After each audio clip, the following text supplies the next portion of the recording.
news. We are at bare minimum. A lot of other things have changed that make us more efficient. We have a new system for laying out the newspaper that allows, one person to do the work of 3 or 4. It is that seamless. It is that quick. Technology has helped us, but regardless, that part has really shrunk.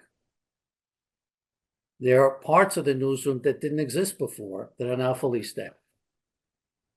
We have an audience and programming team. We have a video team. We have one of the largest desks in the newsroom is the breaking news desk, which operates all day. So again, we shrink, we invest in some areas. That's what happened beginning in 2024. We knew we had to reduce staffing. We knew that the experiment in the communities and engagement desk was not going to survive the cuts. This was all communicated through formal channels to the News Guild. They knew beginning in March of 2024 that the communities and engagement desk would be sunsetting as early as last spring. We delayed for various reasons. We were going to do it in September. We decided September was too close to the election. We were going to do it at the beginning of the year. We had the Super Bowl. We had the fire. We had the plane crash. So we decided in March. That timeline that I've just outlined to you, should dispel any linking of the end of the communities and engagement desk with what has happened since the new administration took over in January. It had nothing to do with that. But should you have thought about that, given what happened in Washington, Trump and his cronies? Would that have been a reason to rethink getting rid of that desk? No, because of the importance of the investment that we knew we had to make. We had to reduce, and that was the target for the reduction. Yes. What were you going to invest in? I mean, you said that you had to reduce staff to make investments in other areas. What is the area that? Yes, and this is an important thing to discuss. We have to succeed as a business. The journalism will not survive if we do not succeed as a business.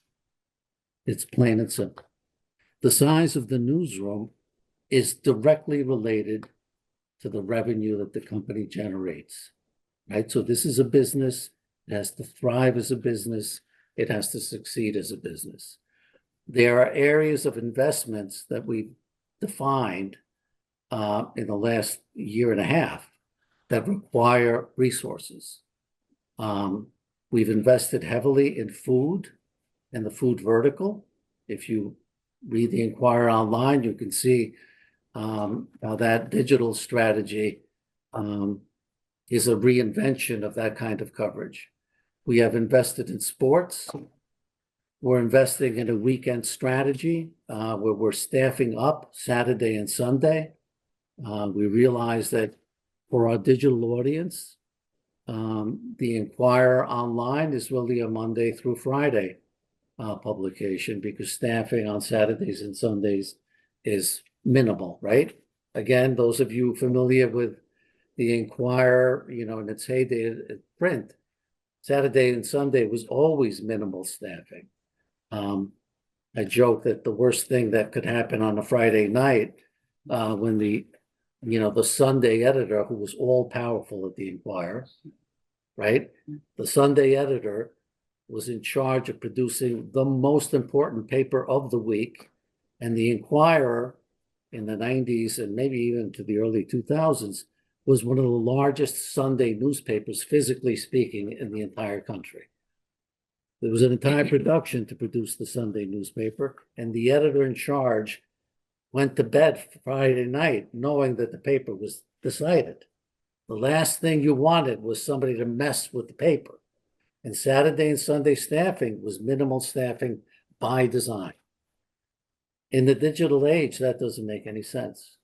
We need to provide our readers live coverage, comprehensive coverage, different coverage on Saturday and Sunday. We need to be a 7-day-a-week digital publication, and we're investing in that. We're conducting other experiments, again, all to drive our audience so our business succeeds. We're investing in another experiment to see if we can establish a core readership in suburban communities to see if we can generate subscribers by offering them a free newsletter as an experiment on Thursdays, and we do it as an experiment in Cherry Hill and in Lower Merion. That began, a couple of months ago, and it's shown real promise.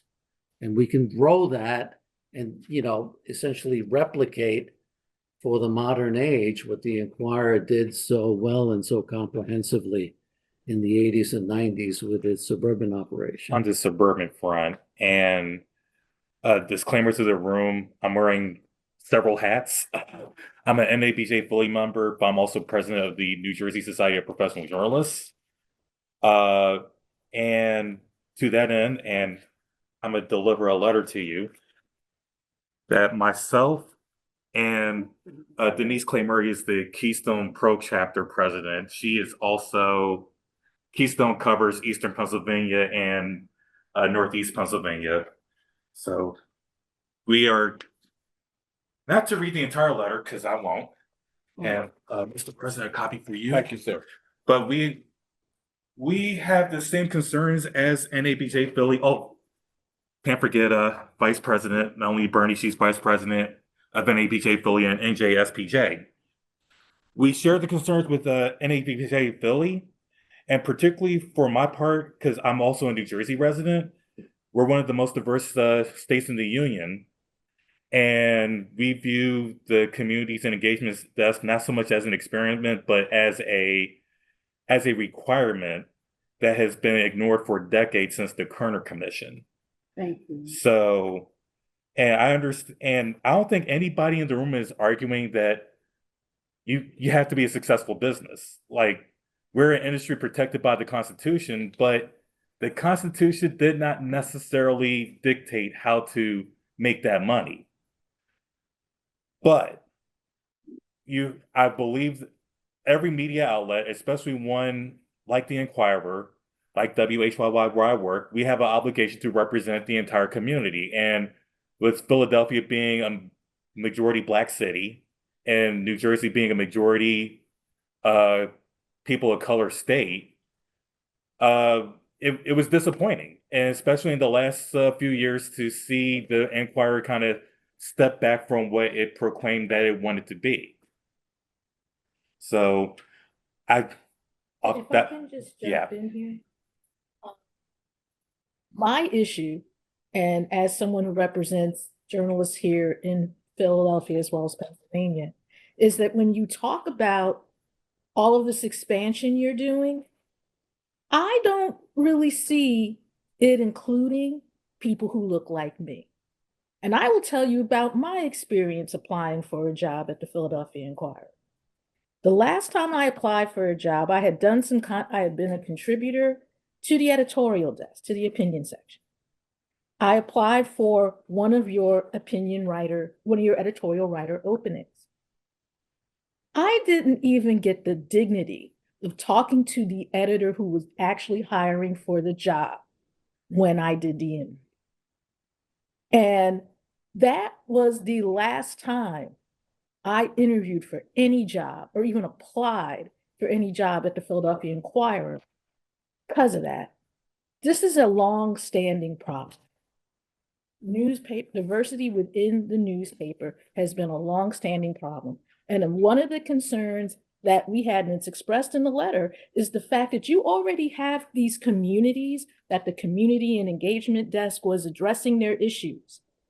And they were already communities that when I would go out and report as a member of the Black press and as an independent journalist, they would tell me point blank that they had no trust in you, in your news organization, or anything that you put out. We believe that by dismantling the communities and engagement desk and calling it an experiment, to me is a bit of an insult. You have sent the wrong message to people who need more information and not less at the absolute wrong time. Because these folks are already have a built-in mistrust of the Philadelphia media ecosystem as a whole. For it to have no trust with the largest participant in that media ecosystem in terms of the written word is bad news, especially when there are far too many other digital sources that are willing to give you stuff that if you don't look up to make sure that it's not false, you will believe. So while I understand the whole economics of it, because I myself own a radio and television program called Philadelphia Hall Monitor. We're out of Philly Cam, and I had to leave my show to be here to make sure that we were here to talk to you. As an owner, I understand the need to make money, but I also understand that if you wanted to make more money, you could make it right here by turning this group of people who have no trust of your paper because they don't see themselves represented into subscribers by doing the kinds of things that make them want to pick up the paper or go to your website and read it. It's really that simple. Question. I just want to know. I have a question. Someone has a question. I just want to find out. I'm Ronaldo McKenzie. Do you get federal funding from the federal government? You said that the cutting the community engagement desk has nothing to do with what's going on with Donald Trump administration in terms of the cuts. But I have a question. The question is, do you get any kind of federal funding from the federal government? Have you gotten it from the past? Are you getting it now? And are you planning, or have your team, the Philadelphia Inquirer, have you guys asked for federal funding from the government recently? That's the question. And then I have a follow-up question. What will your business do to continue to facilitate voices and stories in this community? This community is unique. This community is unlike any other community. This community started the underground railroad. There is no project with what you're doing, what you have said is unfortunate. You must choose your words wisely. Now, the question is, the Philadelphia Inquirer, do you get have you ever gotten federal funding? Are you getting it now? Have your team sought any federal funding in the future, or do you plan to do so?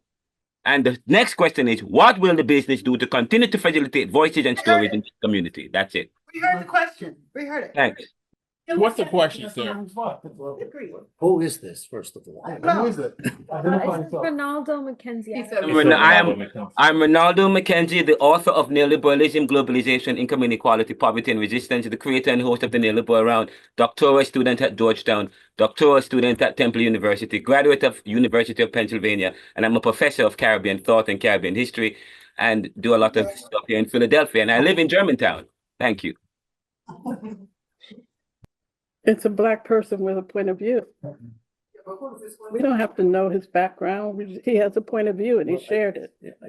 I'm just asking who it is because it came out of nowhere, right? Right. That's a problem. I have a question. Well, Could you- that's all. You gotta answer the first one. Like 4 or 5 questions. So, at the risk of repeat the question. I think the first one was, has the Inquirer past, present, or will ask for federal funding? The Inquirer received federal funding through the pandemic. If you recall, that there was money offered to companies and news organizations included, and the Inquirer got money from the federal government on a kind of loan. That was a forgivable loan. As far as I'm aware, there's no federal funding at all now. And what I just described was actually aberrant. I don't think it had ever happened before either. And obviously unique circumstances given the pandemic. Will the Inquirer be asking for funding? Sure. I think that's what he was asking. No, I can't see a scenario in which we would ask, but you know, if there's another pandemic, I don't know. I mean, there is no federal funding present. And what I described was aberrant. No conversation with Donald Trump's administration, no targeted conversation between yourself and any member of Donald Trump's conversation as it relates to funding and this forgivable loan or anything as it relates to no conversation with Donald Trump conversation. We got it. We got it. They have been, yes, Yep. no Next question. conversations Let's at move on. all. If that is the question, are we talking to the Trump administration? And is the Trump administration in any way helping, directing, mandating, requiring the Inquirer to do something on its behalf? The answer is a categorical no. Okay. Well, you don't know how long that will last. No. And when you look what's happening in this country, people. I can tell you right now that if You can't say it's not going to happen. well, What's not gonna? Then let- That the feds, that Trump's folks are going to want to chat with not just the Inquirer but other media organizations if they see something they do not like. and then the In fact, metal. that's happening now in San Francisco with KCBS. They reported on the moves of ICE, and all of a sudden KCBS has a FCC inquiry about their reporting. Yes, yeah, we are living in unusual times, right? And we don't know and can't predict what will happen over the next few years. All we can do is do our job in the best way possible. And we're not easily intimidated either. Could you repeat the rationale for the development of the community engagement desk? And the reason I'm asking that, do you think that the problems that you saw that this made you decide that you needed this desk have in any way diminished? Because it seems to me the problems that many in the Black and Brown community are experiencing are growing. So it seems that this is a very strange time to take away that focus on those communities that are struggling in many ways. Yes, I agree with you. I agree with you. And falling back in light of your very good question on an explanation that devolves into the economics of the industry doesn't seem right either, right? It would be great, it would be ideal if we had the manpower and the resources to comprehensively cover every single community in our region. We can't do that, obviously. Can we do a better job than we have been? Yes. Are we not doing it at all? No. So what happens to those communities in terms of the information that understand? I read a story in the Tribune about the increase of homelessness among Black men. That's important because that's going to impact housing, is going to impact crime, is going to impact healthcare. I didn't see that in the Inquirer.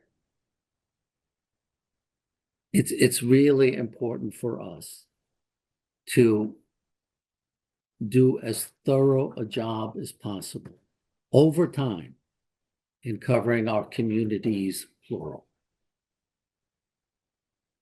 We're never going to be perfect. If you are expecting me to say here today that we will cover every single story, and every single story that you deem of importance, and we might agree is of importance, that's not going to happen. Over time, the journalists at the Inquirer, and this is the message I delivered to the newsroom, we have to do the job that the Communities and Engagement Desk did in terms of reaching out and talking to people, making sure that when we report out, we're as thorough and as comprehensive as possible.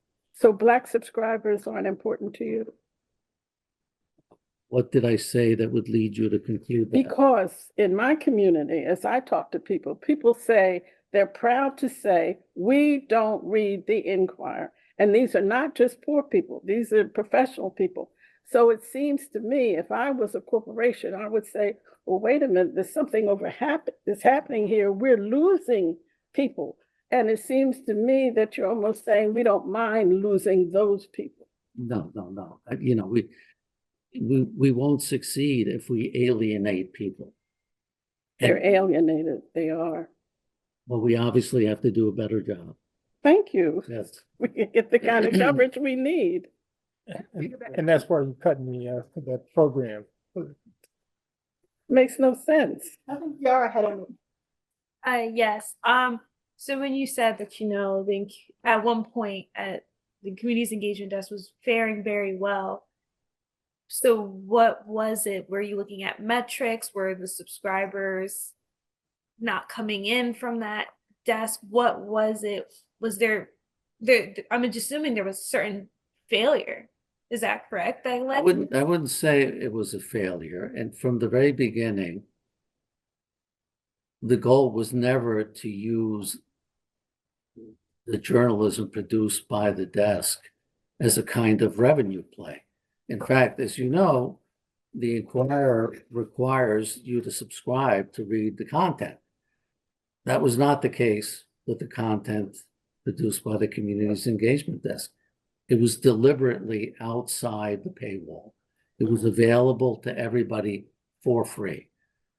The metrics, the audience was not there for those. Now, we're not always guided by the metrics. There are stories that we do that, we know are not going to, produce huge audiences, but we feel that they're the responsible thing to do. Again, we did community-based work through that desk for 3 years. And when we had to assess where we needed to cut, that was where we alighted. I would not say that it failed. I would hope that the journalists in the Inquirer newsroom saw the approaches that the Communities and Engagement Desk took and learned from that.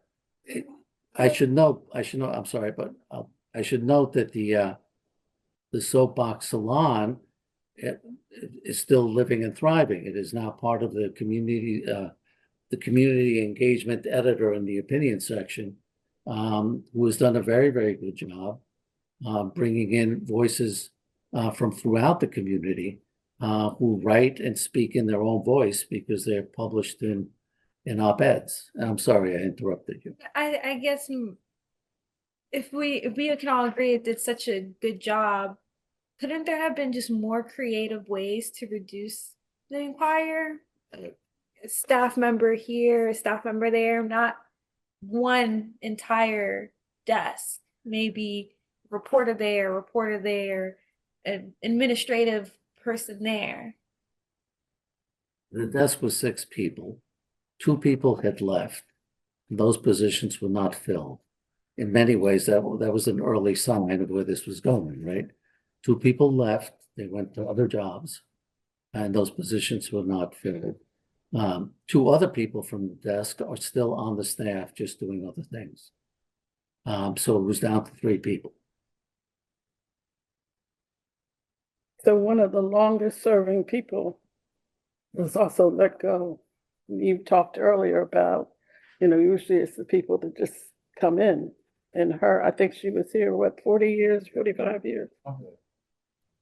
Yes, she was on. She had a strong listenership, readership. because she was doing the kind of in-depth stories about legacy and history that are often overlooked in Philadelphia, whether it's in the school system, whether it's in the press. I have a question. And to your point, Judge, Let someone ask. I think we had a. Right. Eric had a question. Oh, no. Louis had his hand up. I'll defer to him. Yeah, excuse my ignorance. Is the Inquirer, what is the relationship of the Inquirer with the Lenfest Foundation? Is the Inquirer a profit-driven corporation? Is it a mission-driven journalistic? What is the mission of the Inquirer? It's a good question, and the answer is always a bit complicated. This is what's called a public benefit corporation.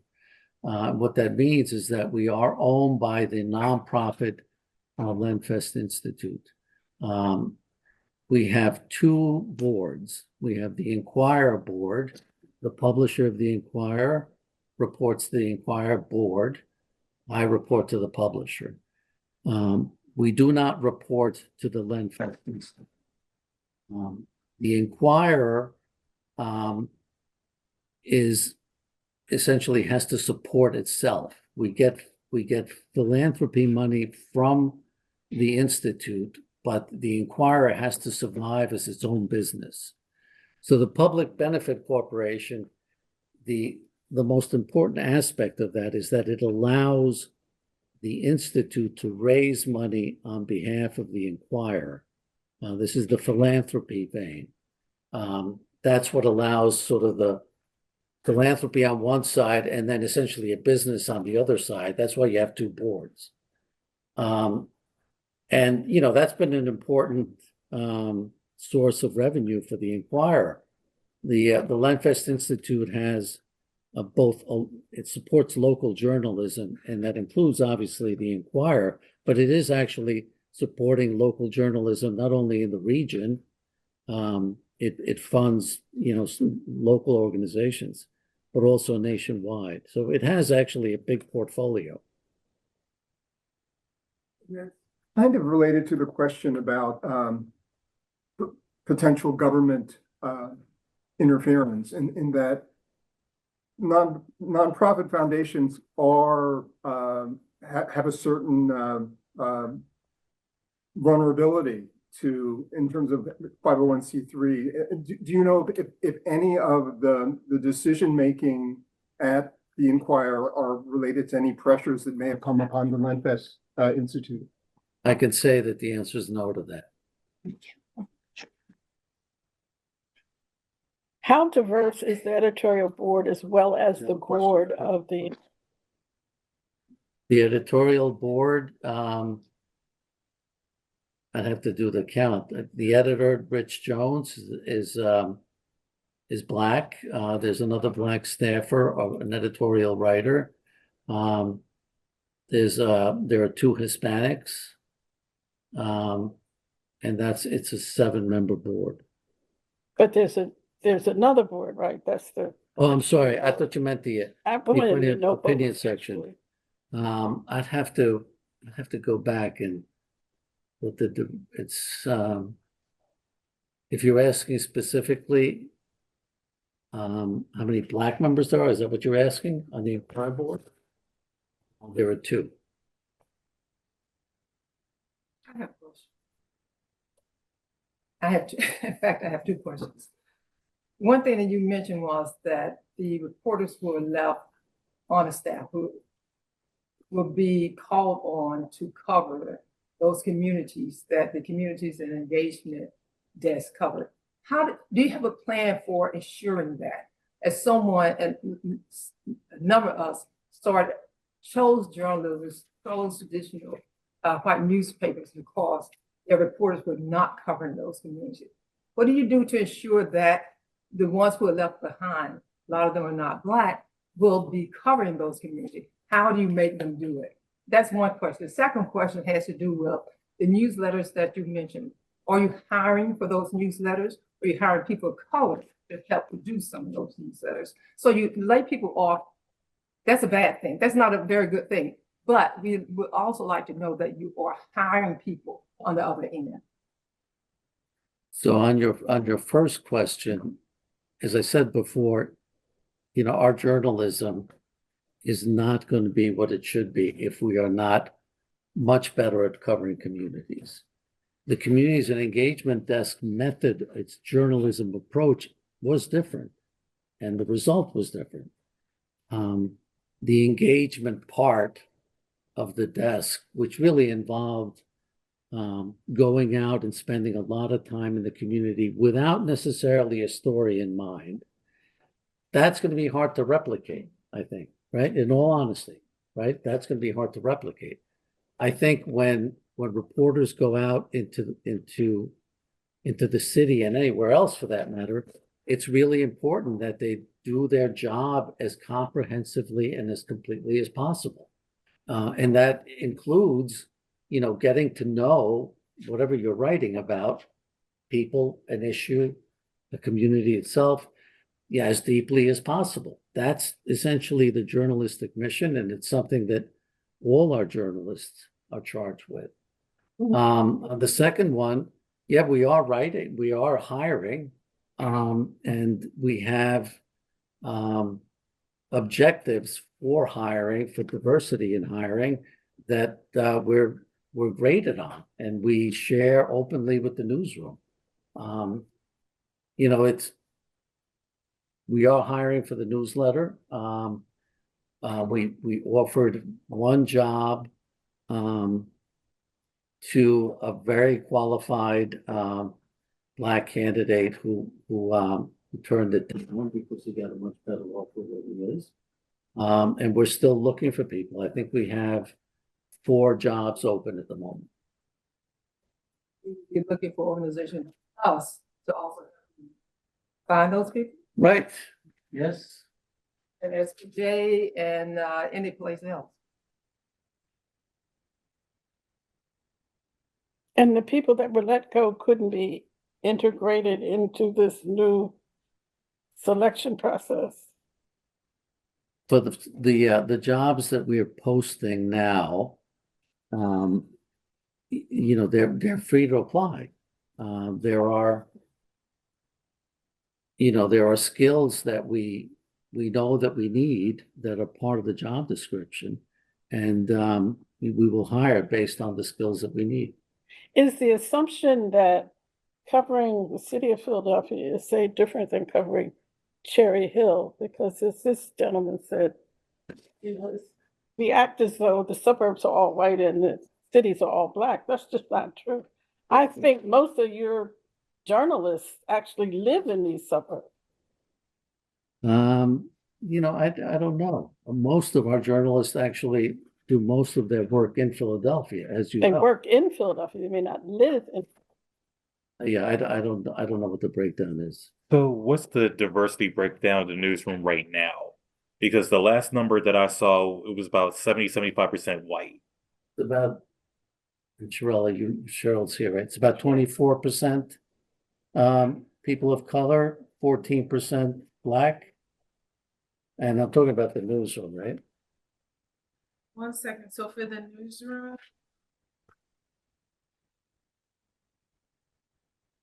it's about 63% white currently. And Black representation is about 12%. What about What about Latino? Latino? The rest of it. Latino, about 7%. Mm-hmm. Asian, about 7%. And then we have about 10% of staff that decline to enter. Right, so 10% don't identify. So here's the interesting part. I actually Googled the quick census facts for the city of Philadelphia alone.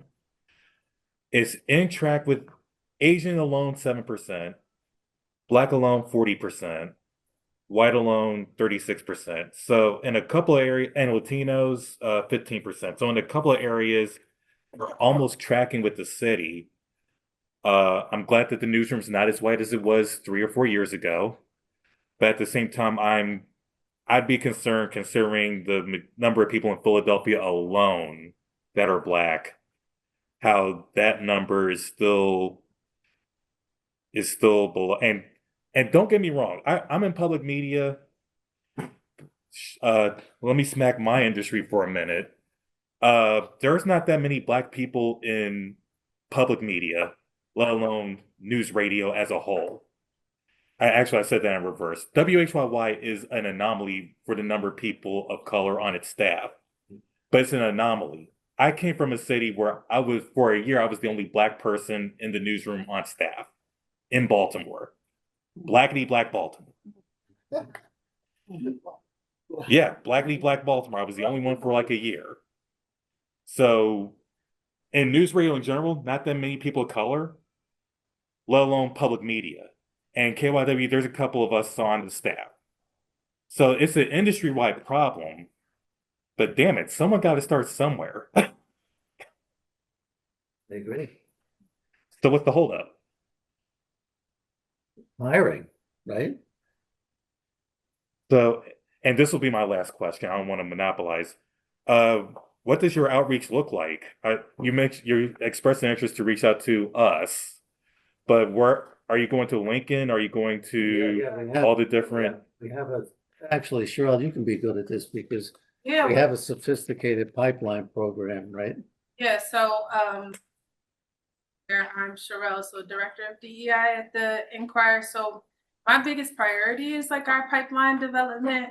So that work has been like critical to like building up some of these. So of course we report on our DEI goals every quarter, try to improve on like the gender standpoint, race and ethnicity within that. But as Gabe mentioned, right, one of our key, if we don't hire more people of color, we don't retain more people of color, we're not going to have, an increase within the Inquirer. So a lot of that strategy has been connecting with HBCUs. We went in for class visits. We just attended Howard. We have partnerships with Lincoln, Morgan State University. So developing that. But what we recognize is that, okay, we're having connections with like some of these universities, and that's great when we're looking for alumni or entry-level positions and some of those things like that. But we do have, we're constantly looking for editors, right? Or, looking at other parts of our business that we need more senior leadership. So that was the issue that I kind of found. I just started in July, my first couple of months here, like, okay, we can do really good at, looking at our internship programs and some of these, but how do we really make some of that outreach? So a lot of that has been reaching out to our Panhellenic Council, a lot of those chapters within the city. So our Divine Nine organizations and also alumni connections. The issue is that many people a few years after graduating aren't staying connected to their university for employment opportunities at that. So we're thinking about partners within the city that we can build on, because it's great to start at HBCUs, but we have to go a step further, and then we got to like reach alumni too. I have a question, Cheryl. How long prior to you starting did the Inquirer have a DEI team or desk or initiative? Yeah, Gabe probably can speak to this a little better than me, and I know Mike Days as well can speak to that. But it exists before I started, and I know our strategy with some of the schools and pipeline development began. But you're looking at the first one. He's the first vice president. And to be honest, I'm lobbying for staff for quite some time, and it was not provided. I was promised a staff when I took this job, but it was not provided. That was actually my second question. How is this team and your work supported by the Inquirer? So prior to me joining the Inquirer, I understand that this role did function differently. Now it is a part of our people and culture department. So within that, a lot of that work is kind of like, a lot of folks might see me doing like the talent space and DEI space as well, kind of like looking into that. So supporting from like that people and culture department, but there is no specific other like DEI role within that. We do have, of course, the DEI committee. We do have our Inquirer, strategy that we're still working at with like that team, but there's no additional DEI roles. Thank you. It's been people and culture almost from the beginning, actually. Okay, it's been. And that's one of the reasons why I asked the question. The people and culture. Part of the challenge with this entire climate and what's happening around DEI is that what I guess what we're saying is that this actually should not be its own standalone thing. It should be built into the DNA of the organization in terms of hiring practice, to go back to what Kenny was saying in terms of Agreed. equity in relation to the population that you're serving and representing in each of the cities. I'd be interested to see what the historical numbers are for not just the Inquirer, but every organization. If I could just dumb that down, talking to Black people is not like revolutionary. It should be a regular thing. Question. Thank you. With regard to hiring practices, do you have a panel that hires? Is it a single individual person that hires? And what is the process? How, like, because you just said you've let go of 4 people, who were minority people. How are you, what's the goal going forward? What's the expectation? Who are you looking to hire? What is the practice? Is it going to be a panel of diverse people who are actually participating in the interview going forward? I mean, has that been happening that way? Do you do panel interviews? That is a requirement.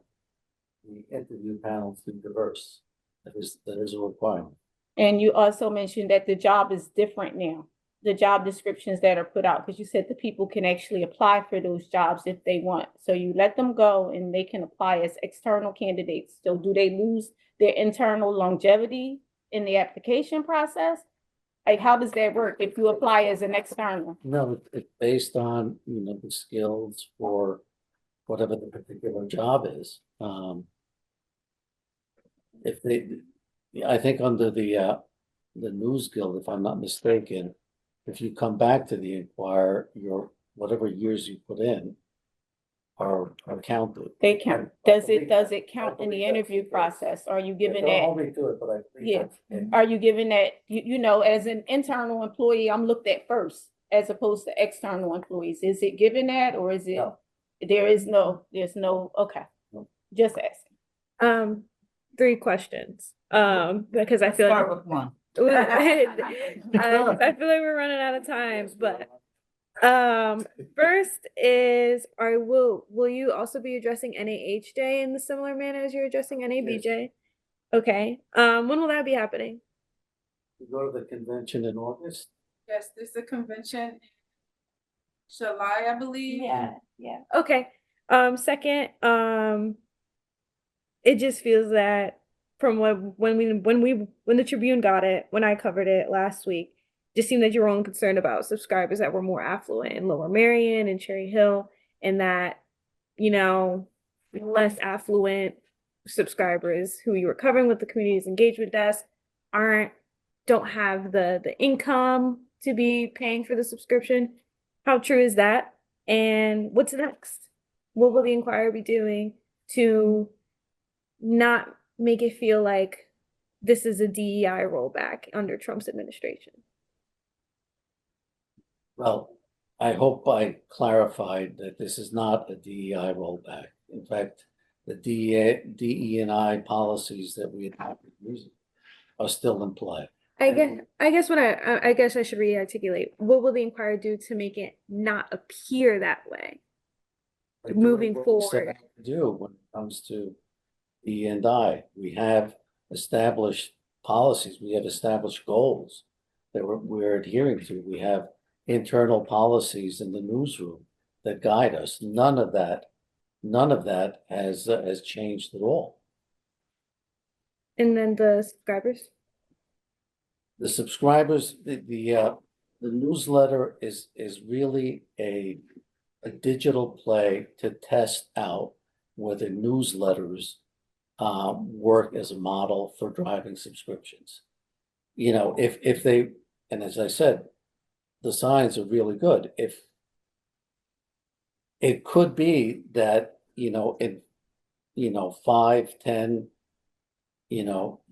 months, we'll have more newsletters, and we will have newsletters that would target not only suburban communities like Cherry Hill and Lower Merion, but we may do them for West Philadelphia. We may do them for South Philadelphia. We may do them for Wilmington, Delaware. We may do them for Reading, because the model there, if you haven't looked at the newsletter, is it's essentially one reporter / editor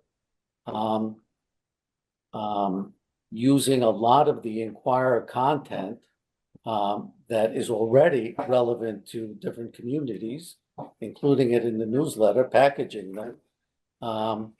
We will be experimenting with artificial intelligence generated data that will be able to tell you, okay, and if you're in West Philadelphia, these are the permits that were issued. AI will allow us to do that.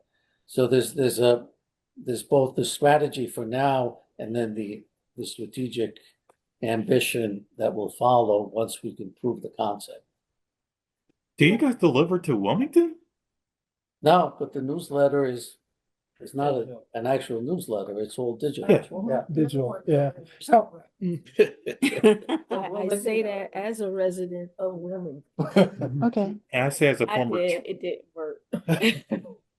I'm gonna say as a former Trenton resident, I was about to get jealous if I heard that a paper's going to Delaware and you can't even cross from Morrisville. Let's let some other people in on the conversation. Linda has been trying for a little bit to get in, all right? Let people, all right, here we go. Old. And I remember the Kerner report and how much I talked about two nations separate and unequal. And along that line, we got to the newsrooms of this country, painting a picture that excluded people like us.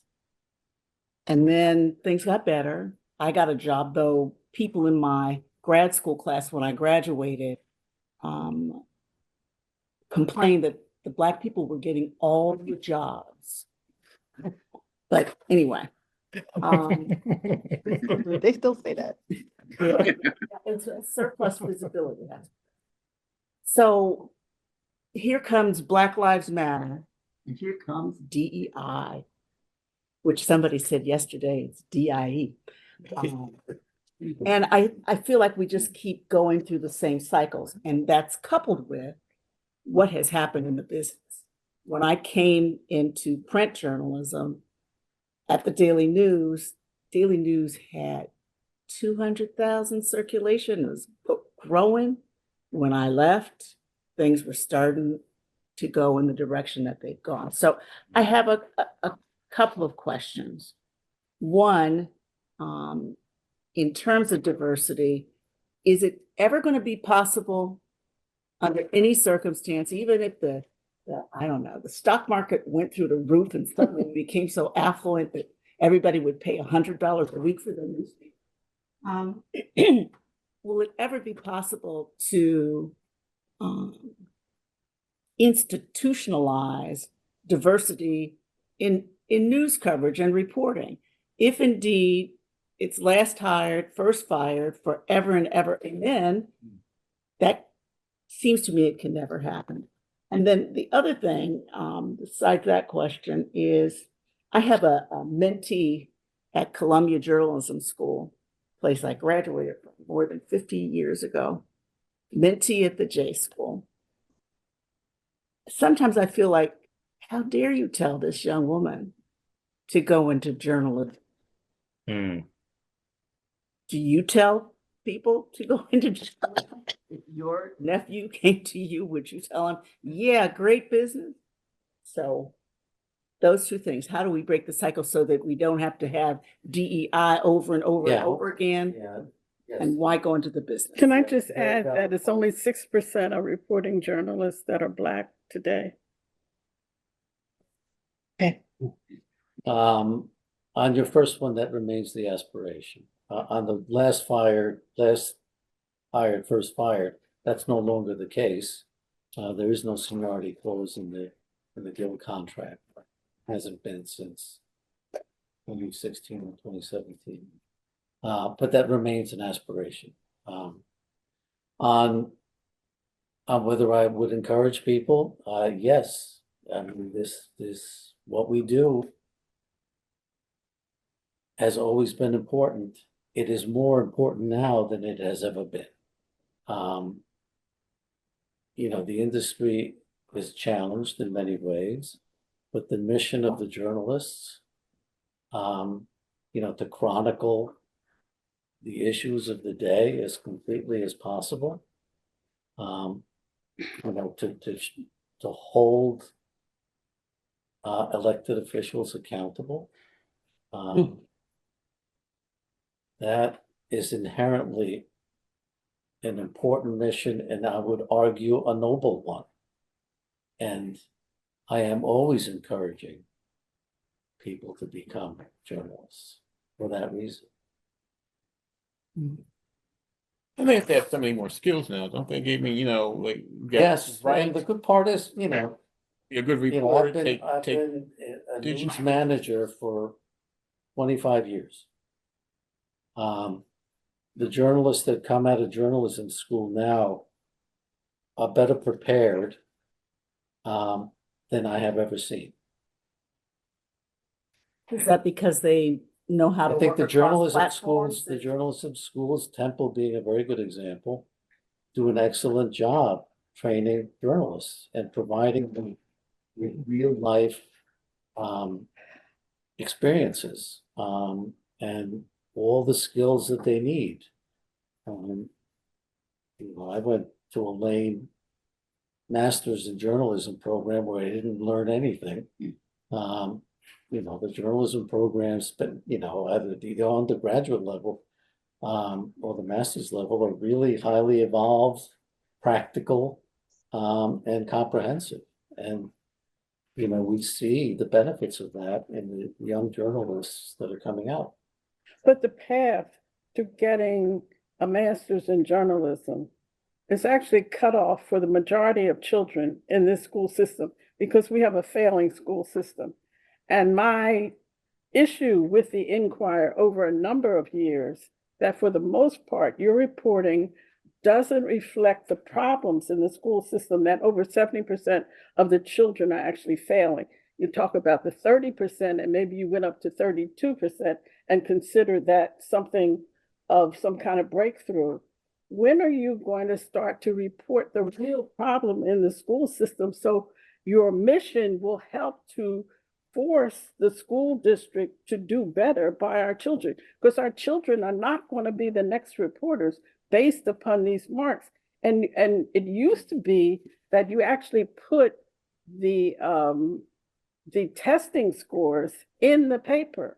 At some point it was taken out. Most parents don't even know that A that a child got in North Philadelphia is not comparable to what he got in the school that the school district divided in half. One half is for the Black children from Franklin, and the other half is for science. I thought the city was going to blow up over that. There was basically nobody even got upset because they don't even understand what's happening. And I would think one of the missions of the Inquirer would be to tell that story because that's critical to everything else we talk about in terms of homelessness, crime, healthcare. If you're not educating your base, you're not going to have anything more than a city that's failing on a lot of levels. I really strongly disagree with what you just said. I'm a parent. Well, I yeah, fought, well, I have fought. Allow me. Yes. Allow me. The reporter who we have covering the school system of Philadelphia is exceptionally talented and does a terrific job holding the school system accountable. I think you may find a difference of opinion, and that's why We will it's disagree. important to talk. We will to disagree on community that, folks. and that will be the end of the discussion. Let me just say this too before you leave. In fact, Linda and I just did a panel Saturday, and the one point I'm making that people really want to get together and talk. They're angry, they're scared, and all of that. And I think this is an opportunity for the Inquirer to think about doing some outreach with folks. Now, if we can be helpful with that, we're willing to do so. But I think one of the challenges the Inquirer has, you just can't be turning out the news and the features and think people are going to pick it up as a business. And I don't know about the suburbs. I lived in the suburbs for a very short time, and I moved back into a city. But the city people are talking amongst themselves, and they're listening to radio. And I think this is an opportunity for the Inquirer to be part of the conversation that's going on in a lot of these communities. And right now, I'm not seeing it. I'm not seeing it. Maybe they don't care. Maybe who doesn't care? I agree with Mike. I really do. And Thank you, Gabe, Thank for you. coming.